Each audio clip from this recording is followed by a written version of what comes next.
My name is Tasha Sutherland. I've been going to First Reform for about 3 years. My husband and I, Chris. My uncle, Tom Brady, he was diagnosed with cancer, stage 4 cancer. And they didn't know what had happened. He had this growth on his neck, and he went into the doctor to get it checked out. And when he went in, they did a test, and that's when they discovered he had the stage 4 cancer. And so they said there was really nothing they could do for him, but they put him on chemo and radiation because they were going to try everything they could. And my aunt, his wife Vicky, is a firm believer. She's a Christian. Tom does not go to church. He's not that spiritual, I guess you would say. But my Aunt Vicky still stayed strong to her faith and prayed and asked that I put him on the prayer request list at the church, at my church, and so I did. So I put my prayer request in for Tom Brady and wrote it down. And he was doing started the chemo and the radiation, and he was doing chemo on Mondays. Every Monday he had to go for chemo. And radiation he was doing Monday through Friday, and it was supposed to be for 37 weeks. And he just did it, I think, just to appease my aunt and to make her feel good, because he knew it was stage 4. He's like, what else is there gonna, what's gonna happen? He's like, there's nothing they could do. Well, he started getting really sick. From the radiation mainly. Chemo drained him, but the radiation really did it. He started developing these blisters in his mouth, of all places. And after about 13 weeks of this, he had developed his blisters so bad that he couldn't eat.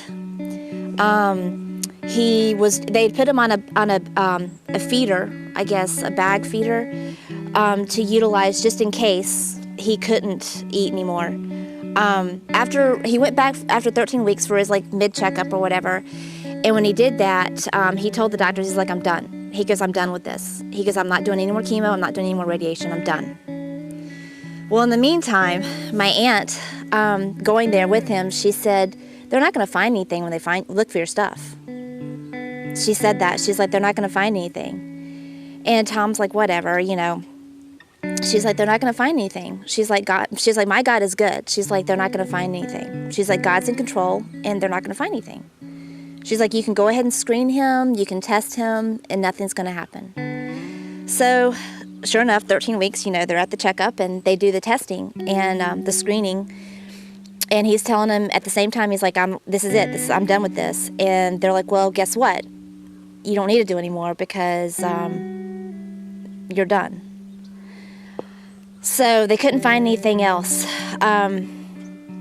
The doctors were shocked. They had no idea what was going on. There was no explanation for it. They had no idea.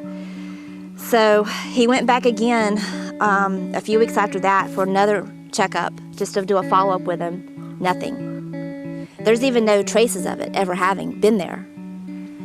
And I don't know how I got chills. I don't know how you can explain that. You hear about miracles all the time.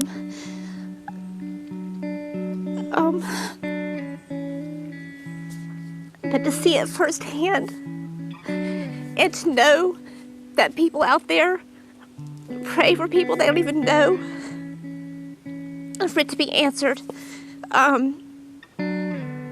is a testimony in itself.